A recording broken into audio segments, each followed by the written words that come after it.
Bismillahirrahmanirrahim. Assalamualaikum warahmatullahi wabarakatuh. Salam sejahtera untuk kita semua.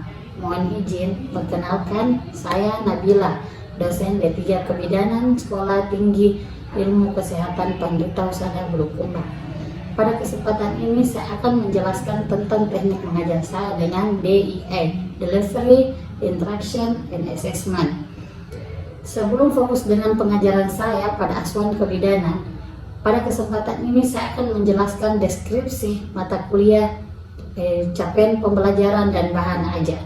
Adapun deskripsi singkat asuhan kebidanan pada mata kuliah ini memberikan kemampuan kepada peserta didik untuk memberikan asuhan kebidanan pada ibu hamil normal dengan memperhatikan aspek budaya yang didasari oleh konsep, sikap, dan keterampilan serta hasil evidence based.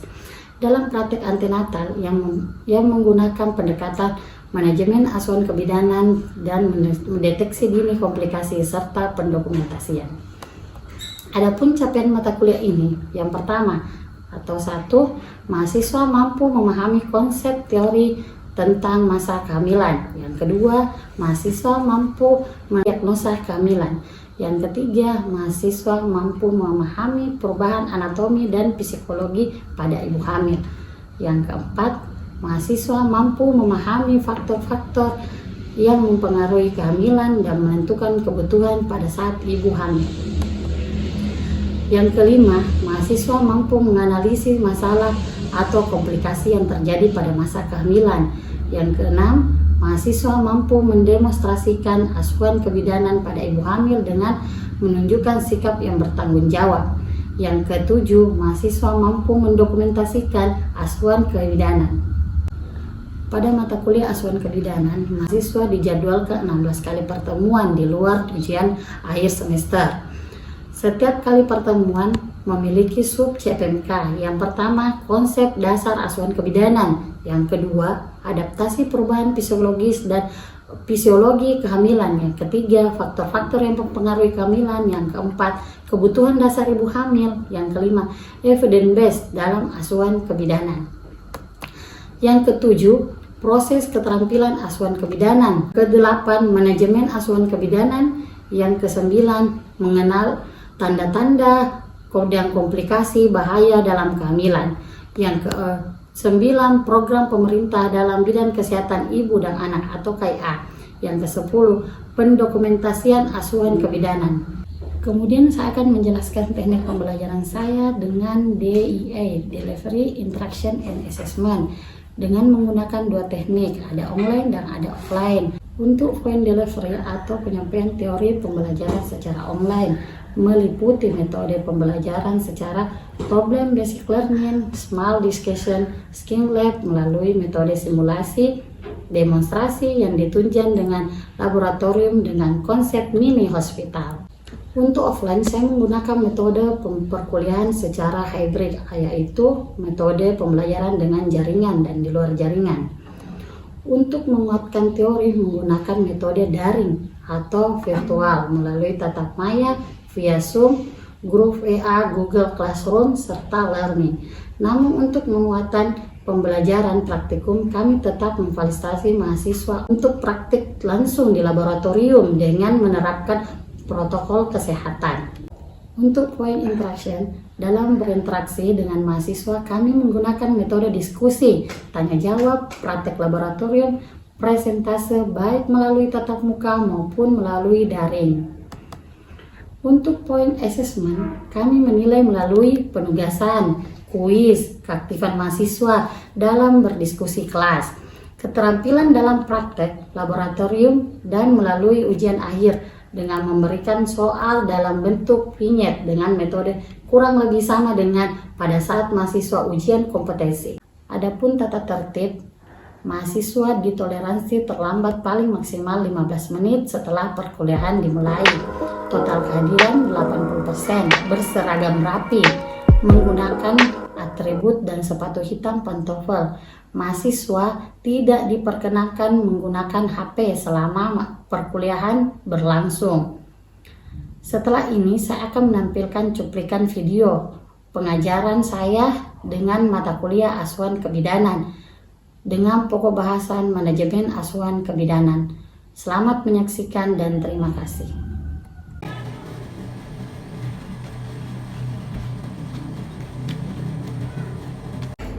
Assalamualaikum warahmatullahi wabarakatuh. Waalaikumsalam warahmatullahi wabarakatuh. Ya, kita bertemu lagi di pertemuan kelima mengenai manajemen asuhan kebidanan. Sebelum saya masuk mengenai manajemen asuhan kebidanan, saya mau tanya dulu, apa itu kehamilan? Itu kehamilan sudah di luar kepala nih. Karena di kehamilan itu dari pertemuan pertama, kedua, ketiga, kita sudah tahu kehamilan itu apa. Ya, sampai bisa? Ya, silakan Devi. Kehamilan adalah proses di mana pertemuan antara sel telur dan sel sperma di dalam uterus yang berkembang selama 9 bulan. Ya, sudah jelas ya. Jadi katakan kehamilan itu intinya kehamilan itu pertemuan antara sel telur dan sel sperma yang berkembang di dalam uterus selama 9 bulan ya, atau 42 minggu ya. Saya akan menjelaskan manajemen asuhan kebidanan. Manajemen kebidanan suatu pendekatan atau kerangka pikir yang digunakan bidan untuk memecahkan masalah secara sistematis. Kalau kita berbicara mengenai kerangka pikir berarti dia berurutan ya. Katakan berurutan ya. Proses pemecahan masalah yang digunakan sebagai tindakan berdasarkan teori ilmiah, evidence based dalam tahap yang logis untuk mengambil keputusan yang berfokus pada klien. Jadi kalau kita mengambil keputusan, memecahkan masalah dalam kasus 7 langkah Barnett, berarti kita harus melihat apa? Referensinya dari buku asuhan kebidanan ya. Berarti kalau kita menegakkan diagnosa, mengambil data subjektif, berarti dia sudah ada, kita lihat pada buku. Misalnya menegakkan diagnosa itu menentukan usia kehamilan ya. Menentukan usia kehamilan itu tidak salah-salah ya. Kita harus mengukur dulu tinggi fundus uteri. Apakah usia kehamilan ibu sesuai pada buku mengatakan pada usia kehamilan ibu 20 minggu. 20 minggu itu biasa dikatakan juga 5 bulan ya.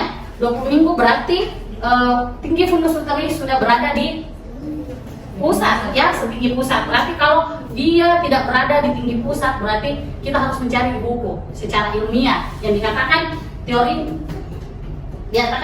secara ilmiah, evidence based, berarti logis, berarti dia ada pada buku mengatakan kalau 5 bulan, kalau 20 minggu itu berarti berada pada tinggi fundus uteri ya. Kalau kita melakukan manajemen kebidanan atau kerangka pikir, berarti kita sudah tahu, oh ini mulai langkah 2 sampai seterusnya berarti menggunakan buku ya. Apa yang kita lakukan, apa yang kita kerjakan tidak salah-salah ya, harus dengan sistematik, harus ada kerangka pikirnya ya.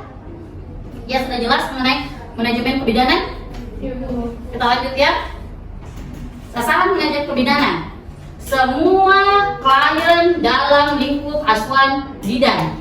Yang mana dikatakan klien dalam lingkup asuhan bidan? Yang mana? Berarti ya, silakan. Ada pun semua klien dalam lingkup asuhan bidan. Yang pertama itu ibu hamil, yang kedua ibu bersalin, yang ketiga ibu nifas, dan yang keempat itu ibu yang menggunakan alat kontrasepsi atau hamil. Ya, sudah bagus. Masih ada? Masih ada? Yang terlupakan, ada yang terlupakan. Yang pertama ibu hamil ya, yang kedua ibu bersalin, yang ketiga bayi baru lahir, yang keempat nifas, yang kelima neonatus, dan keluarga berencana ya. Jadi semua itu harus dilakukan dengan 7 langkah Barnett yang dikatakan semua klien lingkup asuhan kebidanan, yang semua yang dikerjakan bidan berarti dia dilakukan 7 langkah Barnett ya. Kita lanjut. Nah, ini prosesnya yang dikatakan tadi mempunyai kerangka pikir ya. Ini proses manajemen kebidanan itu ada 7 langkah Barnett, yang ada 7 langkah Barnett. Mulai apa kira-kira yang pertama? Identifikasi data dasar. Kalau kedua apa? Interpretasi masalah aktual. Masalah aktual. Yang ketiga, Diagnosa masalah potensial. diagnosa masalah potensial. Yang keempat, tindakan segera atau kolaborasi. Yang kelima, menyusun rencana tindakan. Yang keenam, implementasi. Yang ketujuh, evaluasi. Jadi yang pertama itu mengidentifikasi data dasar. Yang kedua itu masalah aktual. Yang ketiga, masalah potensial. Yang keempat, tindakan segera. Dikatakan tindakan segera itu melakukan kolaborasi dengan dokter gizi ya atau laboratorium. Yang kelima itu rencana tindakan. Apa yang kita rencanakan untuk ibu ini? Ya, ini baru rencana tindakannya. Apa rasionalnya? Apa yang harus kita kerjakan pada ibu? Memberikan HE atau konseling ya. Terus di 7 itu apa yang sudah kita kerjakan di langkah 6, berarti dia ada evaluasinya di langkah 7. Apa kita sudah melakukan atau tidak? Ya? Sudah ngerti? Ya, kita lanjut ya. 1. Tadi sudah dijelaskan data pertama itu pengkajian data. Apa yang ada di dalam pengkajian data? Yang pertama, identitas pasien ya. Identitas pasien itu ada namanya ibu, sampai dengan agamanya ibu, alamatnya ibu, nomor HP-nya ibu, nama suaminya, ya, sukunya, pekerjaannya semua ada di situ. Jadi yang sudah lengkap mengenai identitas, ya. Berarti ada semua identitasnya ibu di KTP-nya ya, identitas. Terus yang kedua dikatakan apa keluhan pertama ibu yang membuat ibu datang ke puskesmas apa, ya. Misalnya ibu hamil datang ke puskesmas karena mual muntah berlebih. Kalau mual muntah berlebih, ibu harus ke puskesmas ya. Atau sakit kepala. Jadi ditanyakan ibu sakit kepalanya sejak kapan? Ibu mualnya sejak kapan ya? Harus ditahu semua sejak kapan. Ya. Itu namanya data apa? Data subjektif, data yang ibu sampaikan kepada bidan ya. Nih. Data subjektif, data yang didapatkan dari hasil anamnesa klien atau keluarga klien atau pengantar klien. Jadi ibu datang pemeriksa tidak sendiri ya, harus ditemani suami, kalau tidak ditemani suami ya, atau ditemani orang tua. Karena kalau ada tindakan yang harus dilakukan, kita harus minta izin dulu sama keluarganya ya, atau sama ibu sendiri. Terus ini data objektif. Data objektif, data yang didapatkan dari hasil pemeriksaan atau laboratorium peninjau. Kira-kira apa itu? Kayak kalau peninjau kan kayak pemeriksaan laboratoriumnya. Apa yang diperiksa? HB, apalagi golongan darah, apalagi protein urin. HB saja perlu tidak?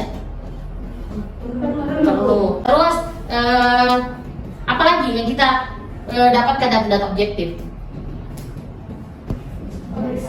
Ya, pemeriksaan fisik. Pemeriksaan fisik itu dilakukan dari kepala sampai kaki yang biasa disebut head to toe ya. Mulai dari kepalanya diperiksa. Bagaimana cara pemeriksanya? Ada berapa macam pemeriksaan?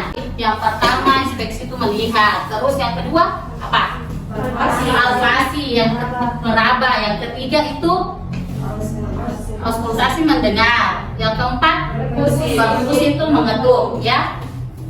Kita lanjut. Ini langkah 2 tadi. Interpretasi data dan identifikasi diagnosa masalah. Pada langkah ini bidan melakukan interpretasi berdasarkan data yang didapatkan. Interpretasi merupakan diagnosa kebidanan berdasarkan data subjektif, data objektif yang didapatkan masalah aktual sedang terjadi, sedang dialami ibu, tegakkan masalah berdasarkan diagnosa yang didapatkan. Jadi penting sekali dilakukan pada langkah pertama ya, karena kalau tidak ada langkah pertama, kita tidak lengkapi langkah pertama mengenai interpretasi mengenai identitasnya, keluhan utamanya ibu, menstruasinya ibu, keluhan penyakitnya ibu ya. Terus pemeriksaan fisiknya mulai dari kepala, mata, hidung, mulut, terus leher, payudara, terus dari payudara ke abdomen ke genitalia ke lihat ke ekstremitas bawah dan lihat juga atasnya. Tahu ekstremitas bawah dan atas, tangan dan kaki harus dilihat ya. Dan situ kita mendapatkan diagnosa yang terjadi pada ibu. Ya. Kira-kira untuk menentukan diagnosa aktual atau diagnosa masalah, saya bertanya ada 10 ya. Ada 10 yang kita dapatkan diagnosa. Yang pertama ada GPA. Apa itu GPA? Gravid Patus Abortus. Itu gravid apa? Sedang hamil. Abortus itu patus dulu. melahirkan atau bersalin ya. Terus abortus itu keguguran ya. Jadi dari situ sudah kita lihat, oh ini bukan kehamilan pertama, oh ini bukan kehamilan kedua, satu kali bersalin, abortus tidak pernah, dia ibu tidak pernah mengalami keguguran ya. Sudah dikatakan GPA-nya, terus apa lagi? Usia kehamilan itu kita menggunakan gestasi. Yang dikatakan gestasi itu usia kehamilan ibu, misalnya usia kehamilan ibu 20 sampai 24 ya. 20 sampai 24, kita tidak menuliskan nomor ganjil ya. 20 sampai 24 berarti usia kehamilan ibu berada pada usia 5 bulan. Atau kira-kira kalau kita mengatakan usia kehamilan ibu sudah masuk 34 minggu, apakah ibu hamil ini sudah aterem atau belum? Sudah aterem ya? Nah, sudah aterem, sudah usia kehamilan apa lagi? Presentase, terus presentase dia kepala atau kaki, terus apalagi puka atau puki, dia punggung kanan atau punggung kiri, terus apalagi dia berada pintu atas panggul atau sudah, kalau misalnya dia 20 minggu atau dia 6 bulan, berarti dia berada di BAP, namanya BAP, berada atau bergerak atas panggul. Kalau dikatakan PAP, berada pintu atas panggul ya, kita harus tahu itu semuanya ya. Intrauterus, sudah itu dia gemeli, anak kembar atau bukan ya, tipe kehamilan kembar atau bukan. Terus apalagi ibunya sehat dan ada dengan denyut jantung janin. Kalau DJJ itu gelombangnya berapa? Atau kayak penting dia bunyi saja deh. Terus normalnya 120 sampai 160 kali per menit. Ya itu kita harus tahu ya, karena apalagi sebentar lagi kita keluar PKK1 itu kehamilannya, jadi kita harus tahu semua. Jadi di lapangan itu setelah kita dapat pasien harus kita tuliskan 9 per menitnya ya. Itu tugas buat kalian ya. Kita lanjut, sudah mengerti mengenai masalah diagnosa ya. Kalau sudah mengerti, mari kita dapatkan, saya ulang kembali.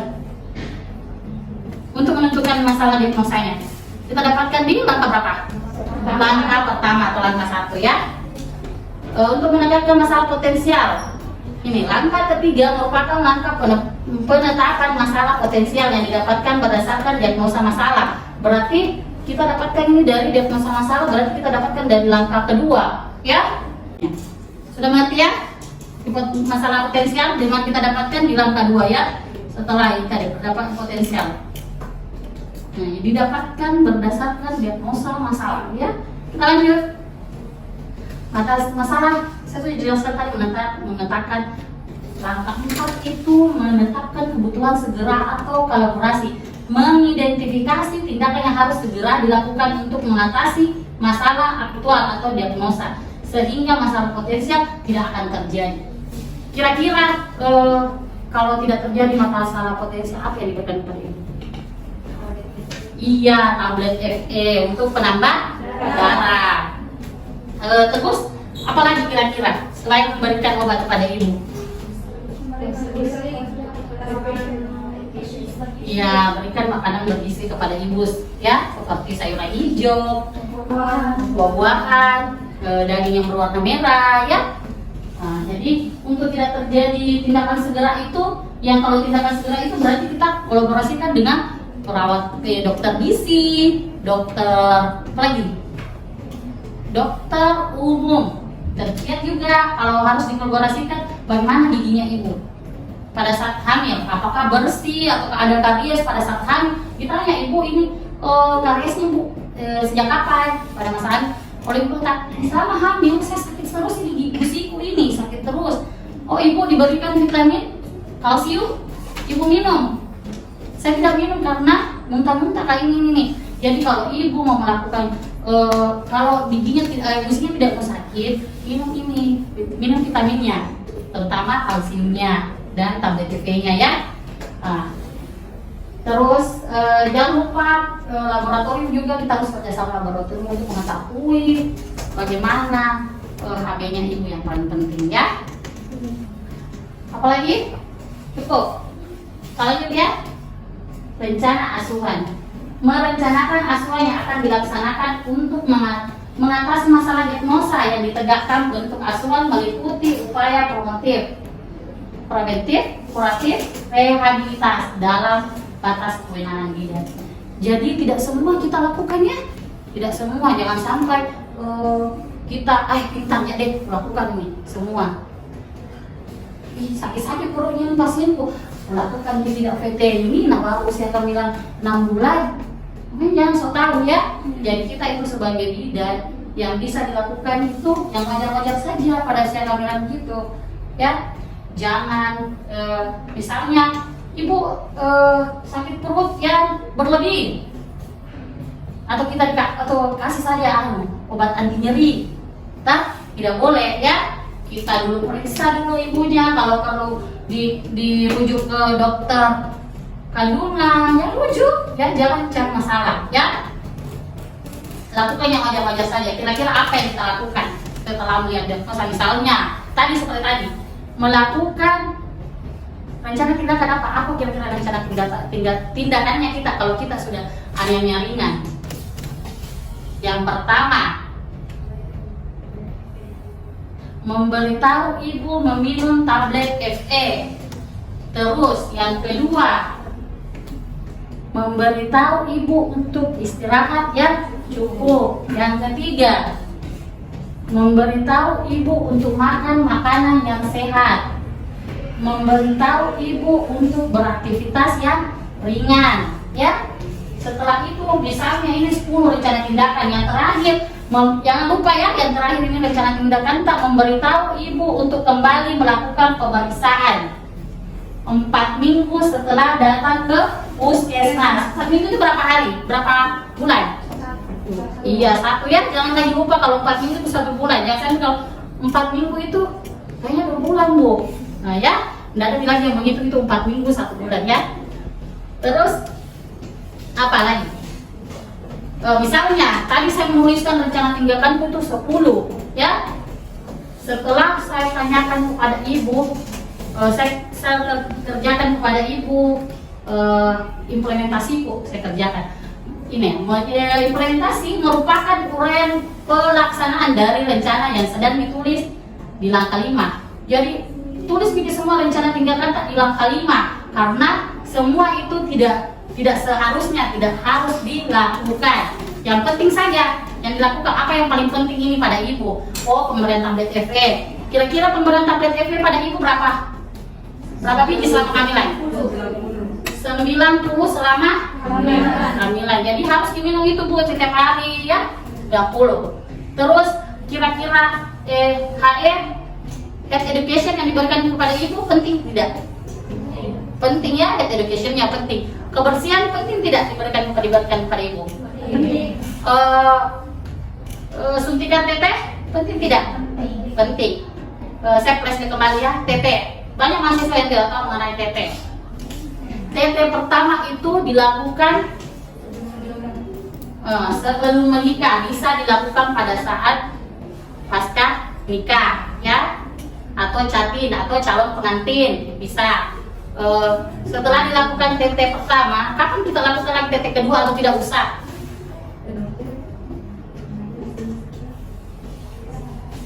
TT kedua 1 bulan setelah TT 1. Jadi tetanus toxoid itu dilakukan pada TT pertama, bisa pada saat kehamilan dan bisa pada saat chatting ya. Jadi kita harus tahu itu TT. Kalau TT ketiga berapa lama? 6 bulan. Iya, 6 bulan. Kenapa kalau saya TT pertama itu saya tidak lakukan, nanti TT pertama saya lakukan, tapi TT kedua nanti 2 bulan. Bisa tidak? Tidak bisa ya. Kembali lagi karena kenapa? Kegunaan obat juga itu sudah tidak berfungsi ya. Jadi kita kembali lagi ke TT 1. Jadi harus kita tahu itu. Jadi harus kita ingatkan ibu sudah kita TT pertama. Kalau kita sudah TT pertama, harus kembali lagi pada bulan ke selanjutnya untuk TT kedua bu ya. Harus itu bu, harus yang tidak bu ya. Karena kalau kita tidak kembali, berarti TT sudah hangus, kita kembali lagi ke TT pertama. Berapa kali TT dilakukan? 5 kali. Setelah saya melakukan TT 5 kali dan itu jangka waktunya betul semua. Apakah saya kembali melakukan lagi TT pada saat kehamilanku ke-4? Sudah tidak lagi ya? Berarti sudah tidak lagi dilakukan. Kita lanjut. Evaluasi. Ini yang terakhir lakukan. Dan terakhir ya, mengenai 7 langkah partner. Kira-kira evaluasi merupakan langkah penilaian kembali akan asuhan yang direncanakan dan dilaksanakan untuk menyelesaikan masalah yang didapatkan dalam bentuk diagnosa. Apakah setiap langkah dapat menyelesaikan masalah dengan baik atau tidak? Jadi di sini di evaluasinya itu semua tercatat. Oh ternyata sudah dievaluasi semua ya di langkah 6. Jadi selesai. Ya, sudah mengerti ada pertanyaan mulai langkah 1 sampai langkah 7 mengenai kerangka pikir 7 langkah partner. Sudah jelas semua?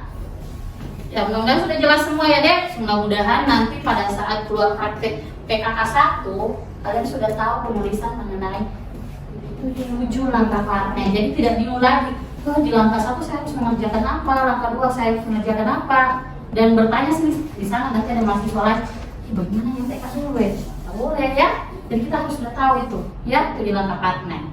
Dan jangan lupa juga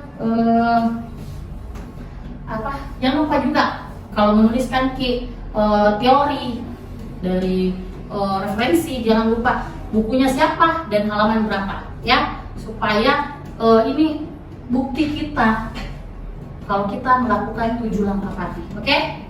Ya, kita lanjut ya. Pendokumentasian asuhan. Apa bedanya 7 langkah partner dengan pendokumentasian asuhan? Jadi 7 langkah partner itu kerangka pikir dari asuhan bidan yang dilakukan. Kalau SWOT dia apa? Singkatan dari 7 langkah partner. SWOT apa itu SWOT? S apa itu SWOT singkatannya? S itu apa? Subjek. O itu apa? Objektif. Terus A itu apa? Assessment. P itu apa? Planning. Perbedaan antara partner dengan SWOT. Kalau partner dia alur pikir atau kerangka pikir. Kalau SWOT cuma pendokumentasian.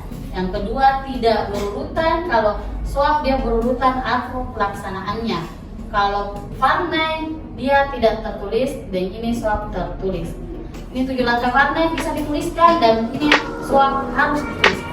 Tapi dia tidak ada 7 langkah partner, kalau ada SWOT terjawab di juga 7 langkah partner. Ngerti? Ada pertanyaan sampai sini? Sudah ada? Kalau gitu kita akhiri mata kuliah ini saya dengan manajemen asuhan kebidanan.